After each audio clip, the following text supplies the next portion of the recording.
得不到你的爱情，山洞夜里没有光明，你不给我一颗决心，人黑夜里都找不到。 A partir de este momento, te entregamos una clave para ingresar a China, para descifrar y descubrir la realidad y potencia de un país increíble.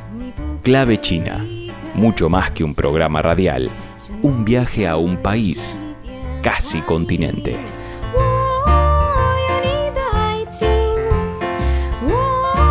Hola, ¿cómo están? Cuando camino, les cuento, durante la semana hacia el encuentro con ustedes, Clave China, de verdad, se convierte en un páramo de descanso, de amistad también. Sí, hago un recorrido que me pone en posición oriental y sorteo todos los malestares que este lado del mundo me produce últimamente, y creo que no solo a mí. Aunque hay que decir que también contamos con algunas islas de tranquilidad que siempre hay que procurarse, se viva donde se viva.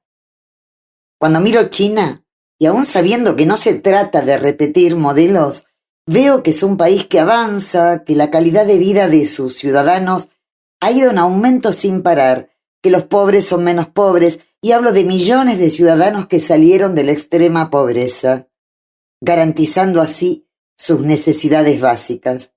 Se ha convertido en el paradigma del multilateralismo, cooperando con muchos países de la periferia de Occidente, Latinoamérica y el Caribe, África y del Asia-Pacífico.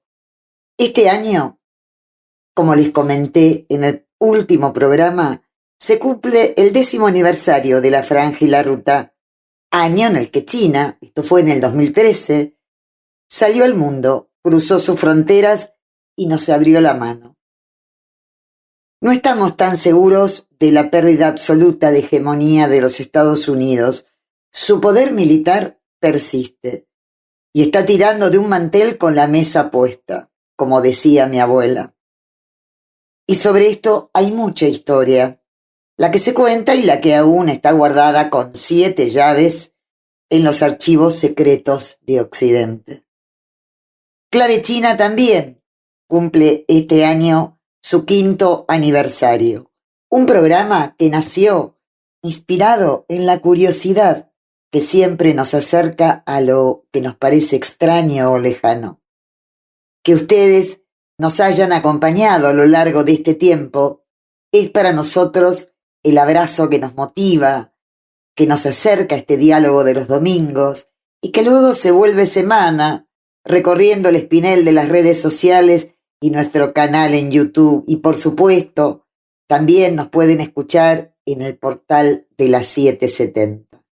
Con ustedes brindo por un mundo mejor y no esperaré a fin de año ni ninguna fecha especial. Todos los días de nuestras vidas son especiales y por ello, hoy, se hayan levantado tempranito o no, les abro la puerta del templo de los sentidos para iniciar así este Clave China que nos acerca estas lindas melodías.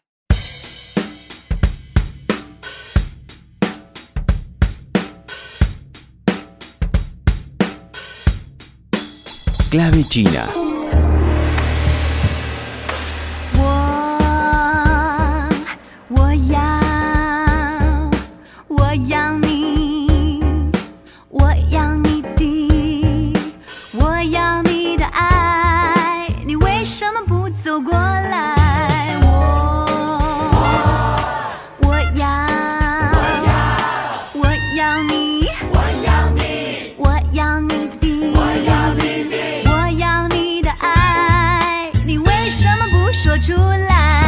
Listen to your mama and you never regret it. And if anybody wants, you can tell them what I say. It's the only thing I know is that I never can forget you. I've been longing for you, baby, ever since the day I met you. I've got you when I want you, and I'm never gonna let you get away from me. Hear when I tell you I'm the girl for you, but so you better start to face it. If you ever lose a smile, you know you never can replace it. I think it's time for you to start and give me some loving, caring, a touch for you that's harder than over. It's time for you to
么不？为什么不肯说爱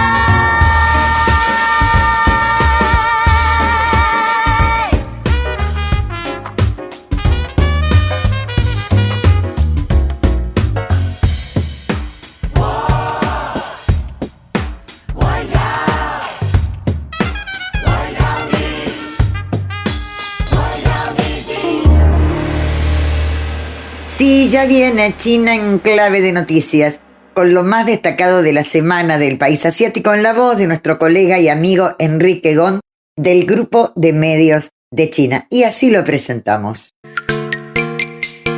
China en clave de noticias. Los principales títulos de la semana. Hola amigos de Clave China, soy Enrique Gon. Bienvenidos a China en clave de noticias.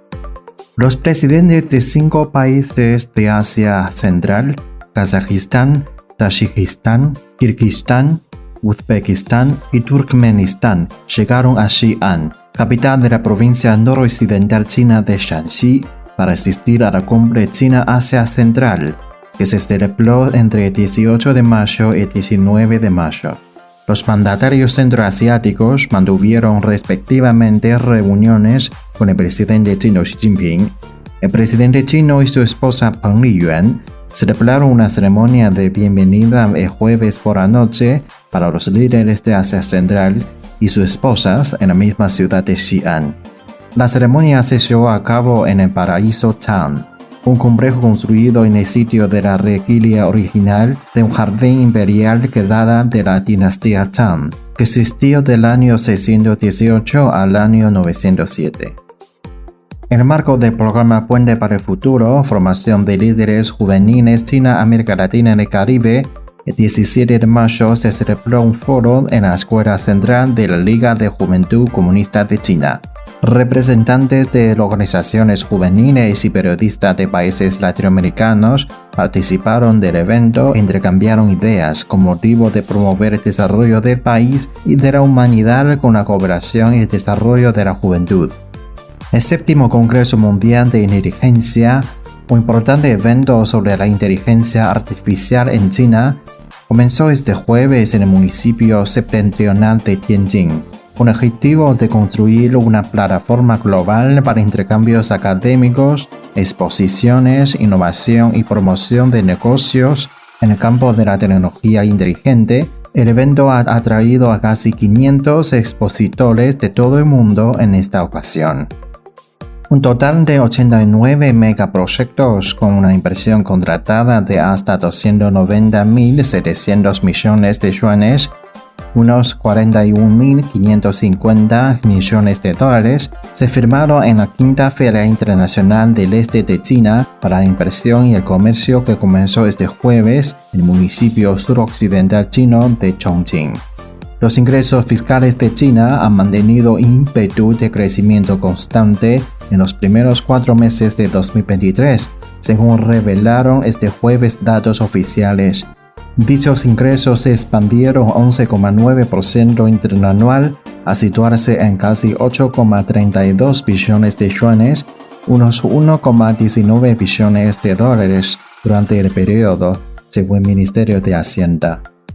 Un nuevo satélite del sistema chino de navegación por satélite Beidou fue lanzado desde el centro de lanzamiento de satélites de Xichang, en la provincia de Sichuan. Se trata del primer satélite Beidou lanzado desde julio de 2020, cuando el sistema comenzó a prestar servicios globales a gran escala. Su objetivo es mejorar la estabilidad y disponibilidad del sistema. El sistema Beidou fue construido de forma independiente por China. Investigadores de la región autónoma de Mongolia Interior en el norte de China identificaron recientemente una pintura rupestre descubierta en 2021 en la pradera de Ulumbui como una obra de ocre. Se trata de la primera vez que una pintura rupestre ha sido identificada en esta zona. Las pinturas rupestres de ocre son obras pintadas sobre rocas con pigmentos minerales rojos. Según los expertos, la pieza podría remontarse a entre 2.500 a 3.000 años atrás. Amigos, así son las noticias más interesantes e importantes de China durante la semana. Soy Enrique Con. Hasta la próxima en China en Clave de Noticias.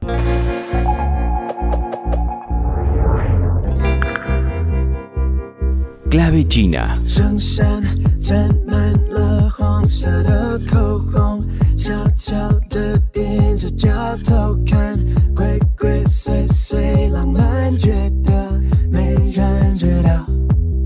在我膝盖上的雨，请别说谢谢或是拜托，看我心情想做的事，你全都管不到。你说你很难感，喜欢上提强悍，觉得从不够看，胸挺得很自然。我会背叛，妈妈心里不安，跟你女友闹翻，爸爸面前难看，我是个坏蛋。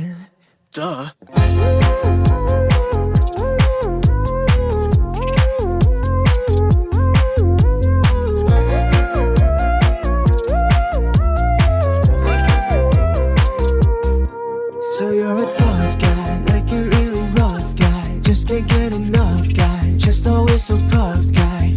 I'm that bad type, make your mama sad type, make your girlfriend mad type, might seduce your dad type. 我是个坏蛋。Es un nombre que desde hace muchos años viene aportando, enriqueciendo a las relaciones con la República Popular China. Ocupó muchos cargos que lo fueron vinculando al sector empresarial, comercial, académico y cultural en nuestro país hasta el día de hoy. Su nombre es Ernesto Taboada, quien de la mano de Clave China comparte su vasta experiencia que alcanzó importantes dimensiones que nos acercó a China, como si estuviera a la vuelta de la esquina. Dialogamos por Zoom y esta fue nuestra linda charla. Bueno, Ernesto, un gusto contar contigo aquí en Clave China.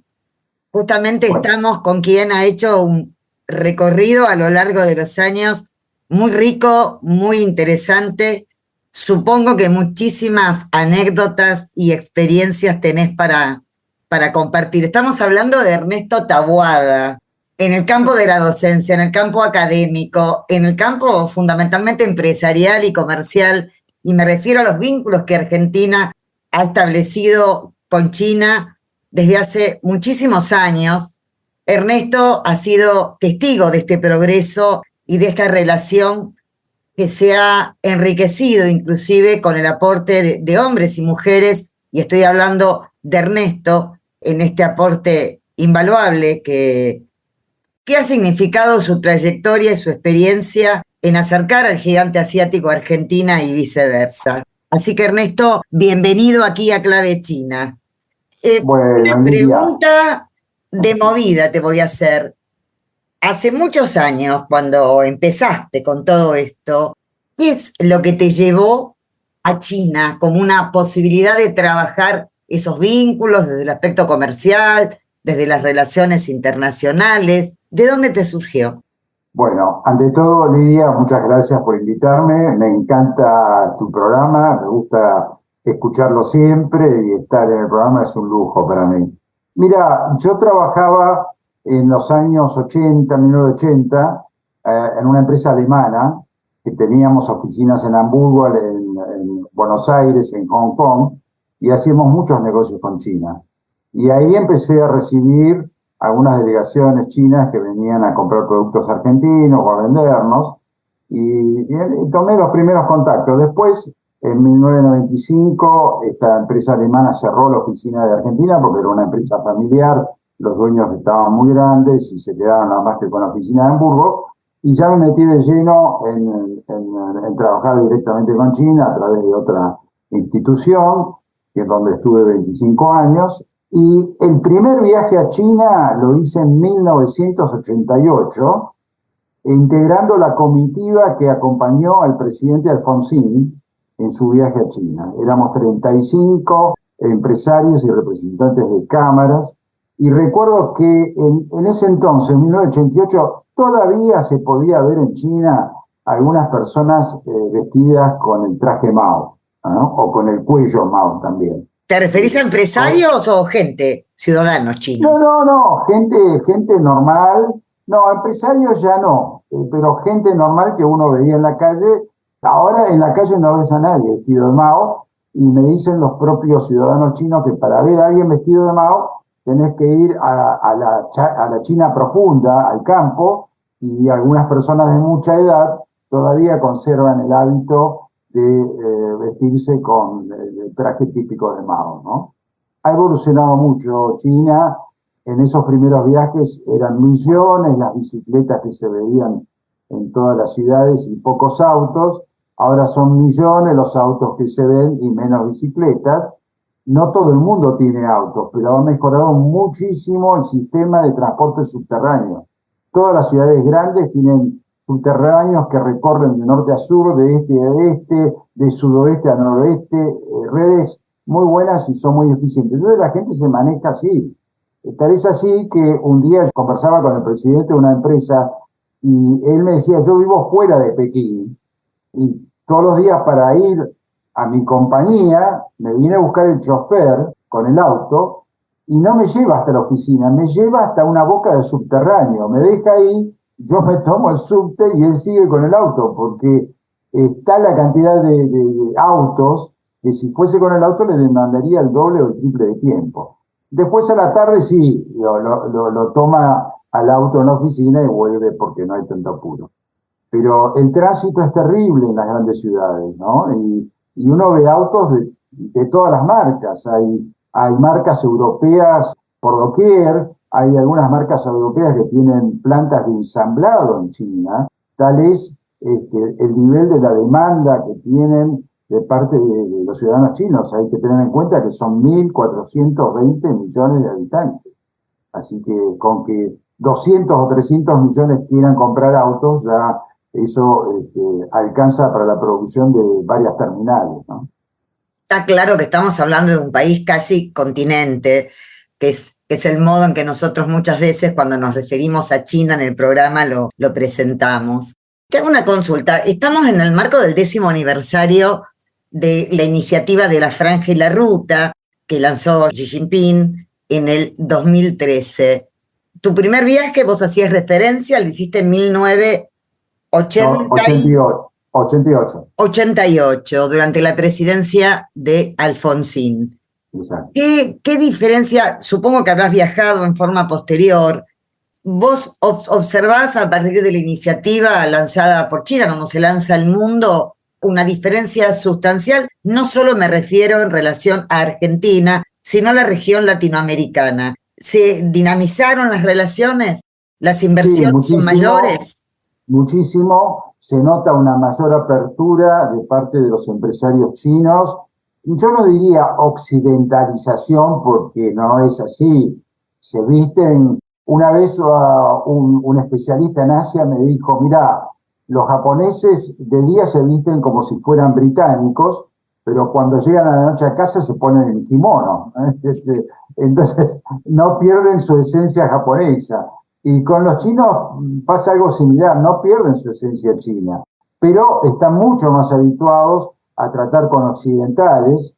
Yo diría que todos los chinos de 50 años para abajo o entienden o hablan inglés. La gente muy mayor ya les es más difícil aprenderlo, ¿no? Pero están muy habituados a las costumbres occidentales. Ya no les llama la atención algunas cosas de Occidente que en China no son usuales. Y los chinos hoy toman vino, toman cerveza, comen comidas occidentales. La generación que nació después de 1980 en China, cuando estaba Deng Xiaoping, es una generación que nació en hogares que ya no tenían necesidades básicas insatisfechas, porque ya desde 1949 hasta 1980 había habido un surgimiento económico importante, y los padres de estos chicos que nacieron después ya no tenían necesidad de ahorrar todos los yuanes, porque tenían todo a la mano. Entonces estos chicos nacieron con un gusto por, no digo por malgastar el dinero, pero por disfrutar de la vida. Viajar, comprar productos importados, Y esos chicos hoy tienen 40 años o 45 años. Entonces, ha cambiado mucho. Vos fíjate que se habla de que en China hay 500 millones de personas que pertenecen a la clase media. 500 millones, por supuesto, clase media alta, clase media media y clase media baja. China eliminó la pobreza extrema. Hay pobreza, pero no hay pobreza extrema. El pobre come todos los días. En China no hay miseria, no hay miseria. Y estamos hablando de millones de ciudadanos que ya no viven en la extrema pobreza. Exactamente. Y no son números menores. No son menores. Y vos decís, esto comenzó con la revolución, con la ascensión al gobierno de parte del Mao en 1949. No fue hace siglo y medio, hace muy poco tiempo. Entonces, esto se debe, a mi juicio, a dos cosas. Primero, una gran planificación central y una seriedad en los dirigentes. Y segundo, que el pueblo acompañó la decisión gubernamental y el pueblo chino trabaja duro, muy duro. Si vos a un ciudadano, a una empresa, a un empleado de una empresa china, les decís, mira, el sábado a las 4 de la tarde o el domingo tenemos que hacer una reunión, él te va a decir, perfecto. No te va a decir, no, pero y me van a pagar el salario extra. No, te va a decir, ok, está perfecto. Ahora, lo cierto es que todo eso, esa voluntad, apego al trabajo, en respuesta a esa planificación, ¿no? Ha tenido una devolución en la población china, porque si no hubiera habido una devolución donde está justamente la gente que ha salido de la extrema pobreza, también está algo que vos decías, la conformación de una clase media que cada vez se va extendiendo más, esa apertura de China que permite que el sector joven también visite el mundo, diferentes países y pueda devolverle a China todo eso que China le da, ¿no? Porque la cantidad de estudiantes chinos que están estudiando en el exterior y viceversa son también millones. Sí, son millones. Por ejemplo, en Estados Unidos, los estudiantes, dentro de los estudiantes extranjeros, los chinos ocupan el primero o el segundo lugar en cantidad de estudiantes. Hay muchísimos estudiantes chinos en Australia, en Nueva Zelanda, en la Universidad de Singapur, que es una universidad muy buena. Hay en muchos lugares estudiantes chinos que van a hacer posgrados, o vos sabés que en las universidades chinas, si vos fallás en el examen de ingreso, no hay una segunda oportunidad. Entonces, muchos padres, si sus hijos fallaron en el examen de ingreso, los envían, por ejemplo, a Australia a estudiar, que es un país bastante cerca, y hay muchas facilidades. Hay 300.000 estudiantes chinos en Australia. Para Australia es un excelente negocio, porque todos los años van los padres, se alojan, comen, compran cosas. Es decir, mueven el turismo también. Claro. Es un ingreso adicional muy, muy importante. Pero y tengo entendido que acá en Argentina, vos me lo comentabas, Ernesto, ha ingresado el primer contingente chino después de la pandemia. Ha ingresado el primer contingente de turistas chinos. Y contingentes de empresarios ya yo he visto por lo menos 6 o 7. No los vi físicamente a todos, pero sé que han ingresado 6 o 7. Nosotros atendimos 3 en nuestra entidad. Y comienza a normalizarse. También han empezado a viajar a China muchos empresarios argentinos. Hay muchos empresarios que tenían visa de 10 años. Por la pandemia se suspendió esa visa y esa visa volvió a tener vigencia. Entonces ya tienen la visa en curso, no necesitan sacar una visa, ¿no? Y antes de seguir charlando con Ernesto Taboada y de compartir con ustedes también otras informaciones, vamos a la pauta comercial.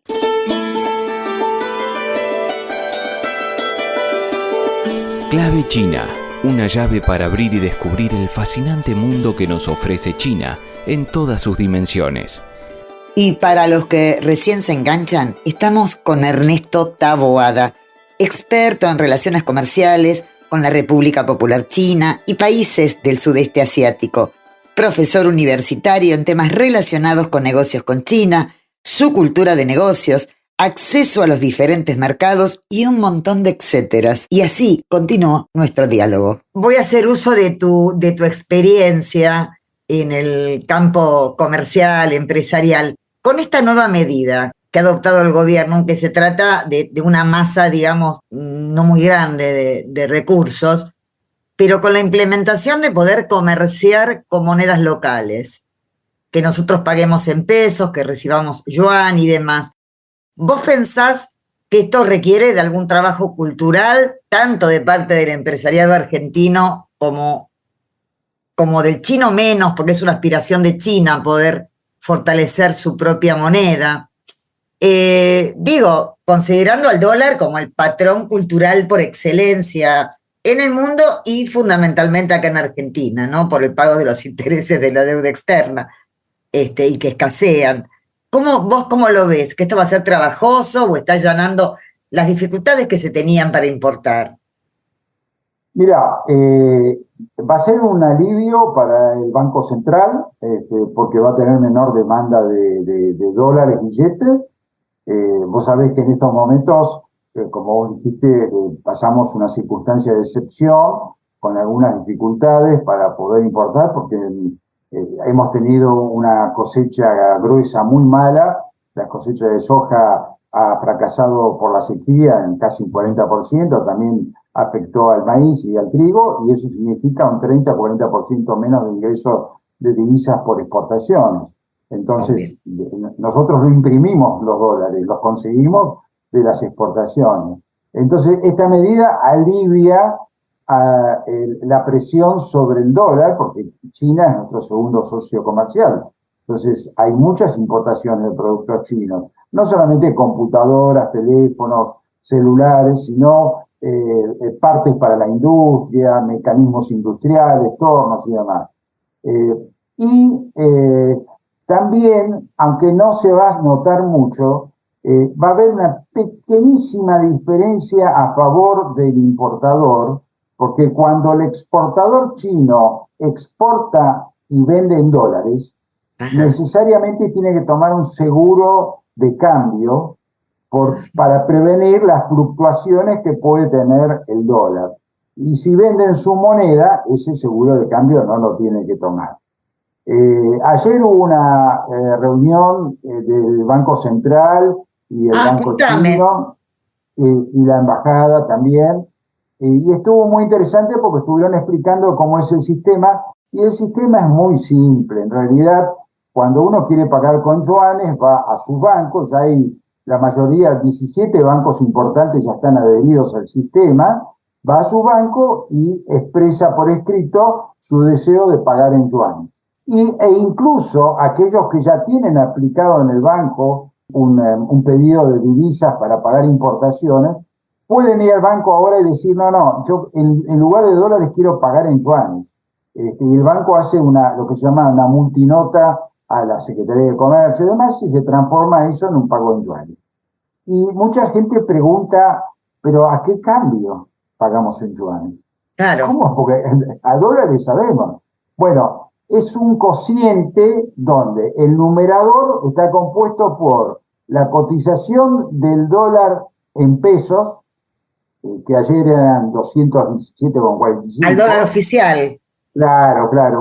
La cotización del dólar en pesos y abajo la cotización del yuan, ¿no es cierto? Entonces, se divide eso y el cociente te da el precio. Ayer el precio para pagar en yuanes era de 31,56 yuanes por dólar. Por dólar, exactamente.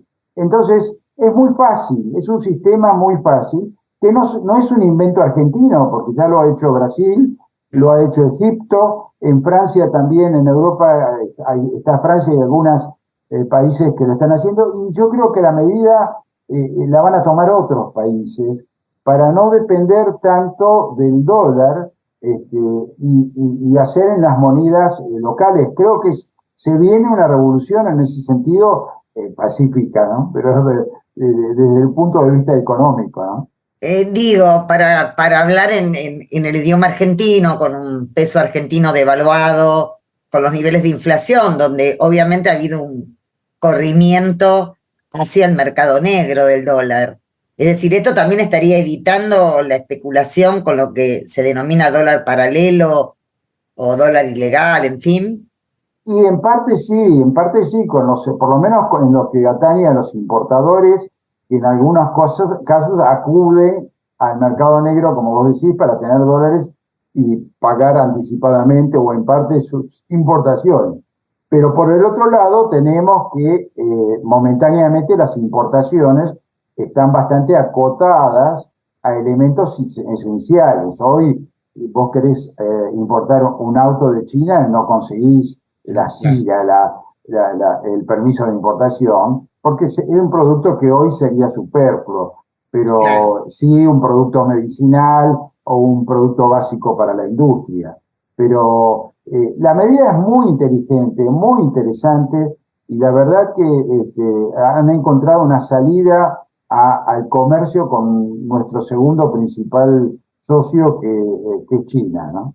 Bueno, yo acudo a tu experiencia porque sé que vos, digamos, una de tus funciones ha sido durante larguísimos años y también hoy asesorás en ese sentido, bueno, cuáles son las instancias económicas administrativas, tanto para importar como para exportar y demás. O sea que si vos la ves bien la medida, de acuerdo a tu experiencia, bueno, aspiramos a que esto sea en beneficio del equilibrio fiscal del país y, bueno, y la obtención de recursos, lamentablemente con un destino que a mí me da mucho dolor, que es pagar los intereses de la deuda, porque nos quita calidad de vida, obviamente, pero si esto beneficia para que un poco el comercio, la industria, y sobre todo me refiero a las pequeñas y medianas empresas, que son las que conforman de alguna manera el parque empresarial fundamental de la Argentina, ¿no? Creo, si no me equivoco, estamos hablando del 80% del sector empresarial. El resto El son más grandes 80% empresas son pymes, concentradas, exactamente. Sí, sí, que son sí. las que mueven económicamente al país, ¿no? Absolutamente, son las que dan más mano de obra, las pymes.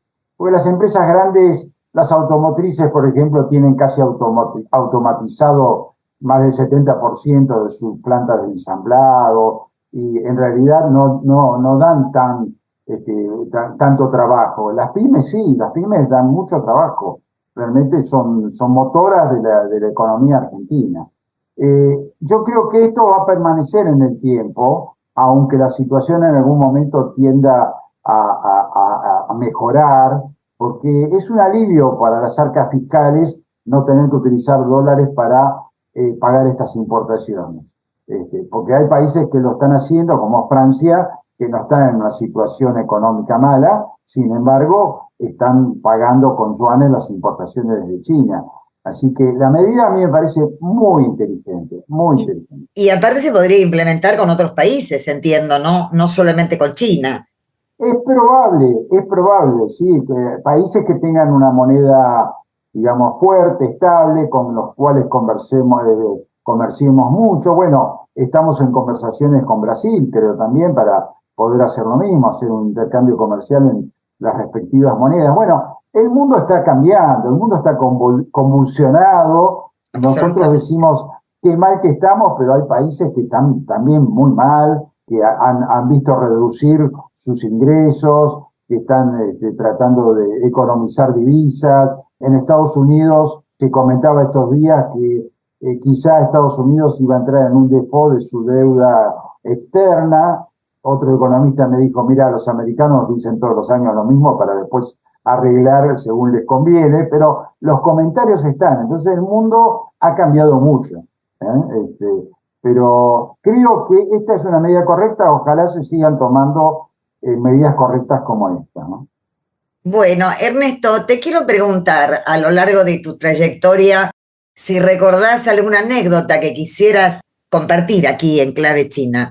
Sé, porque alguna vez charlamos y me habías comentado, no sé, es una experiencia cuando Nelly Raymond se hizo cargo de Radio Pekín, aquí en Argentina, creo, si no me equivoco. Pero bueno, quería que compartas alguna situación que nos permita conocer lo que en televisión se decía, cuando yo trabajaba en la tele, se decía nota color en tu trayectoria. No, mira, lo que siempre me ha sorprendido gratamente de los chinos es su cultura ancestral y cómo mantienen hoy, 2500 años después de que haya vivido Confucio, mantienen intactas la mayoría de sus enseñanzas. Por ejemplo, Confucio habló de que el soberano debía respetar a los súbditos y los súbditos al soberano. En una oportunidad, en China hay mucho respeto por las fuerzas del orden, muchísimo. Y en la mayoría de las ciudades los policías usan machete, pero no usan arma de fuego. Porque no es necesario. El delito es muy bajo en China. En una oportunidad yo estuve visitando China y fui al consulado argentino y como era la hora de almorzar, se iba todo el mundo y el cónsul me dice, mira, si querés yo te acerco mi auto a tu hotel. Y digo, bueno, me ahorraste tener que tomar un taxi, perfecto. Y vamos por una avenida y de repente él frena el auto a mitad de cuadra. Y me dice, mira en la esquina. En la esquina había habido un choque entre dos autos. Entonces nos quedamos mirando, se bajaron los dos conductores, hablaron, miraron los daños, ninguno gritó, ninguno le pegó una trompada al otro, nada. Se amontonó gente, como ocurre siempre que hay un accidente, y vino un policía. Entonces el policía habló con los conductores, sacó una libreta y empezó a anotar, y llamó a 2 o 3 personas que estaban ahí mirando, y 2 o 3 personas se acercaron, les tomó los datos, y yo estuve un rato anotando. Entonces, finalmente, los 2 conductores se subieron a los autos, el policía después, y el cónsul me dijo, mira, ya está. Digo, ¿qué es lo que ya está? El policía actuó, tomó los datos, concluyó quién era el culpable del choque, lo aseveraron los testigos, y ya está solucionado. Esto va a los respectivos seguros. No hay un juicio, no hay nada, porque la palabra oficial de la gente de seguridad es lo que se cree. Entonces, hay un respeto muy grande a la autoridad en China. Además, los policías están siempre de punta en blanco, con guantes blancos, es una maravilla.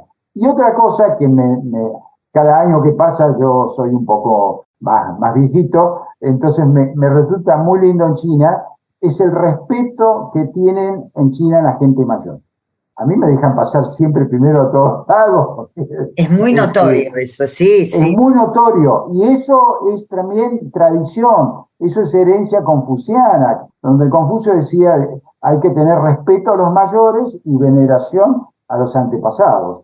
Entonces, son cosas ancestrales, tradicionales, pero que uno se da cuenta que la cultura china es diferente de la occidental, pero es una cultura vigente, muy amplia, muy sana y de mucho respeto al otro. Yo no sé si coincidís conmigo, fue la primera percepción que yo tuve, que no entra dentro de ninguna categoría política cuando pisé Pekín. Y fue la humildad de autoridades y de funcionarios, tanto del Partido Comunista Chino, bueno, del Estado chino. Esa humildad, esa actitud de respeto hacia el otro, que uno no lo percibe en general, ni en su país, ni en general en otros países de Occidente. Me sentía emocionada y a la vez sorprendida de parecía una exagerada humildad.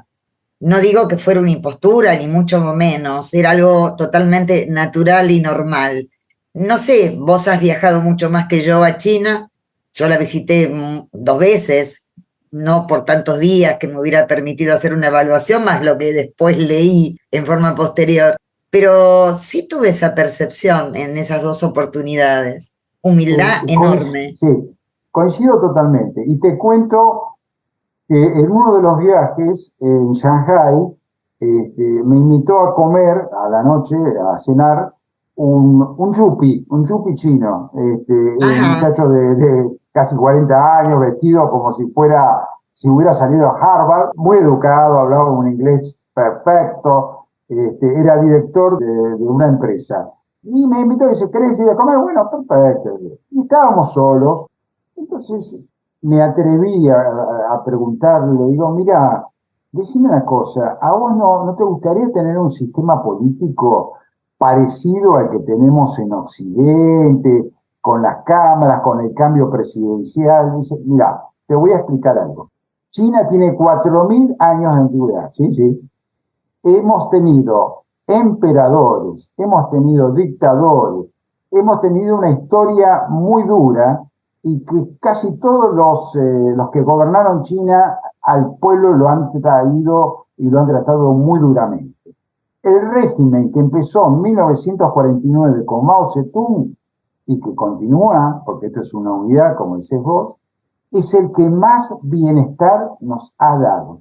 Estamos muy satisfechos con esta situación y no queremos cambio. Y cada vez que miramos los líos que tienen en Occidente, nos felicitamos de tener este sistema. Me imagino, realmente hoy, y esto hay que decirlo y lo vemos, las democracias liberales en Occidente están estallando, digamos, no, sus fronteras no dan abasto para atajar lo que los desborda, que son fundamentalmente, bueno, el poder económico concentrado. Se ha puesto difícil la situación en Occidente. Otra cosa que me dijo es cierta, y si ustedes, los occidentales, creen que esa democracia tiene que estar en todo el mundo y no conciben que uno piense diferente y que haya otros sistemas de gobierno. Y tiene razón, nosotros queremos imponer la democracia occidental en China y a los chinos no les interesa. Exactamente, coincido plenamente con vos, es algo que repito constantemente en el programa. Me llama mucho la atención porque inclusive eso lo encontrás en la boca de muchos académicos, analistas y sinólogos que te dicen, sí, pero todo viene en China, pero viene el pero. El pero de observar un sistema político que no objeta el pueblo chino. Ernesto, se nos acaba el tiempo. Perfecto. Pero vas a ser un próximo invitado y de lujo, seguro, en Clave China, para seguir festejando estos 10 añitos de la Franja de la Ruta y la Seda. Perfecto, otro día podemos hablar de la franja, perfecto. De la ruta. Dale. De lujo es tu programa. Para mí es muy bueno que me hayas llamado y que podamos haber conversado. Muchas gracias, Lidia. No, un abrazo a vos. Muchas gracias.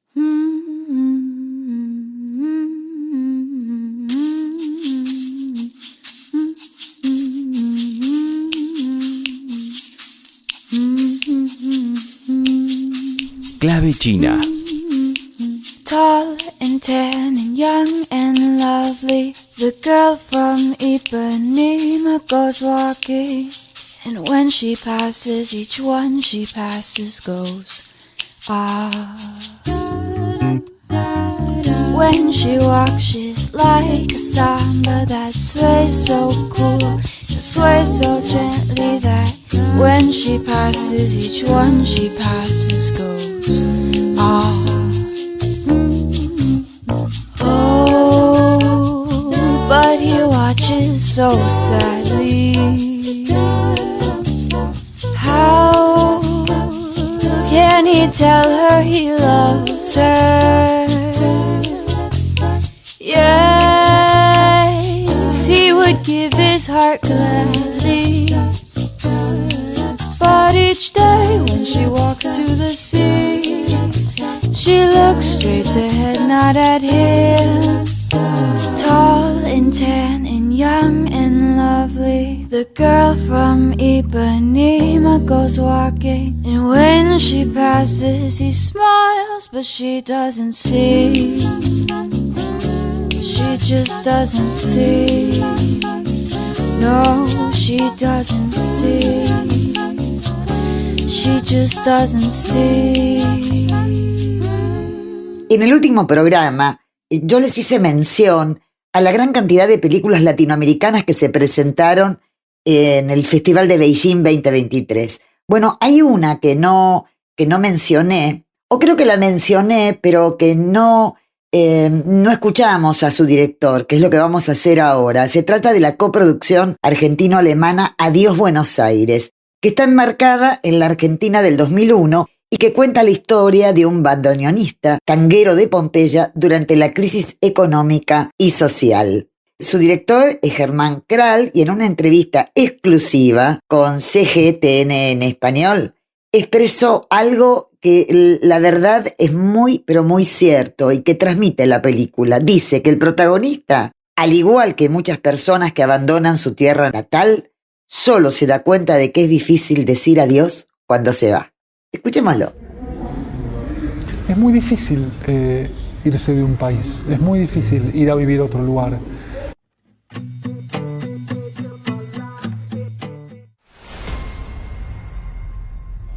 Adiós Buenos Aires es la historia de un bandoneonista que a fines del 2001 quiere irse de Buenos Aires, quiere irse a Alemania con su madre y con su hija y hace todo lo posible para emigrar a Europa. Está cansado de vivir en Buenos Aires, está cansado de los problemas, está cansado de la crisis económica. Yo creo que así como el tango es un poco protagonista de Chao Buenos Aires, de Dios Buenos Aires, creo que la ciudad también es un poco uno de los protagonistas. Yo siento un gran amor por Buenos Aires y creo que ese gran amor que yo siento por la ciudad se trasluce y atraviesa la historia y atraviesa también la pantalla. Por lo menos es lo que yo también intento hacer, digamos.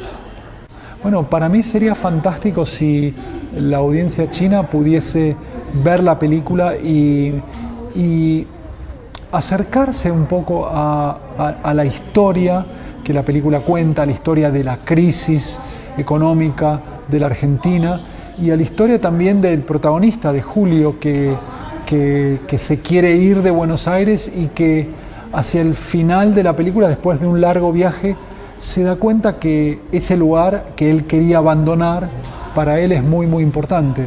Quizás lo más importante de su vida. Bueno, y la otra que salió ganadora es El Castigo, que es la historia de una pareja a la que se le pierde un hijo en un bosque del sur. Hermoso el bosque, pero amenazante a la vez, y está enmarcada en una historia de suspenso. Y ahí nos invita y nos plantea un tema muy profundo y tabú, que es el de las madres arrepentidas, un tema que llamó la atención al jurado. En la entrevista, también con CGTN en español, Matías Vice, que es su director, y Adrián Solar, productor de El Castigo, compartieron las historias que existieron detrás de la película. ¿Y esta vez qué expectativas tienen para Beijing? Todas, llevarme así un montón de premios.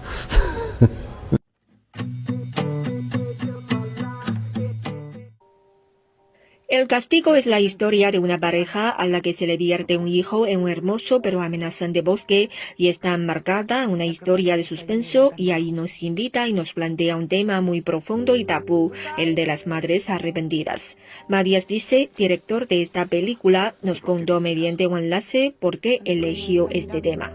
El tema de esta película surge junto a Coral Cruz, que es una guionista española, y yo tenía muchas ganas de visibilizar este tema. Me parece un tema tremendamente importante, como la balanza está cargada en la crianza mucho más hacia las mujeres, y en ese sentido la película invita a reflexionar, a pensar, y nos parecía importante poner este tema, un tema absolutamente femenino, un tema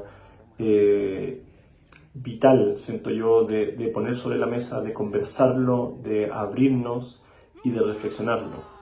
El Castigo es una de las 15 películas seleccionadas para competir por los premios Tiantan en la 13ª edición del Festival Internacional de Cine de Beijing. Durante su proyección en el cine, muchos aficionados se interesaron por saber por qué Vice filmó esta película empleando un único plano secuencia. Así contestó el director.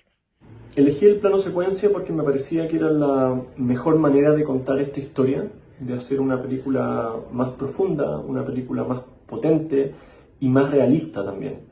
Después de la proyección, Adrián Solar, productor del Castigo, intercambió palabras con la audiencia china. También expresó su deseo de presentar más películas chilenas al público chino. El cine chileno es bueno, estamos haciendo muy buen cine, cada vez mejor, cada vez con más reconocimientos internacionales. Entonces que pudiera tener una presencia en salas de cine acá, que los distribuidores chinos se entusiasmen, se atrevan a arriesgar y a distribuir películas chinas.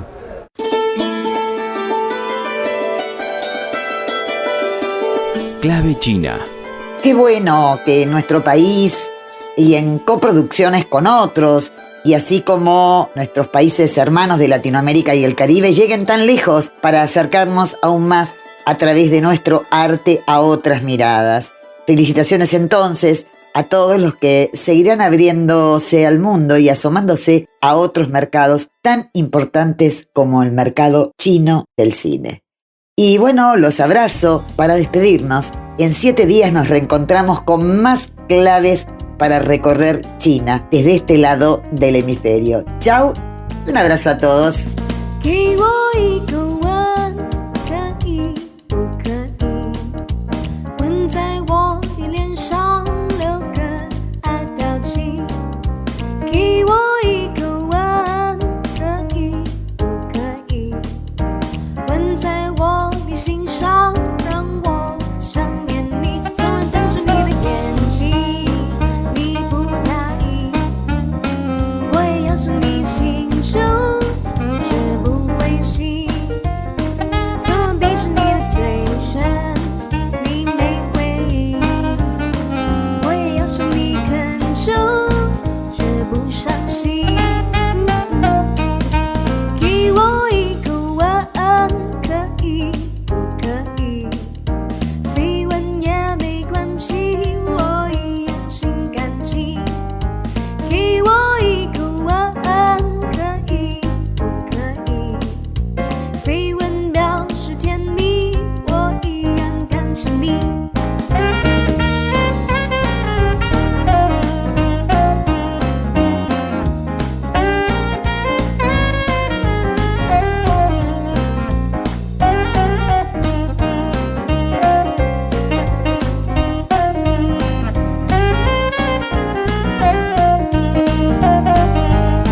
从我瞪着你的眼睛。你不答应，我也要是你心。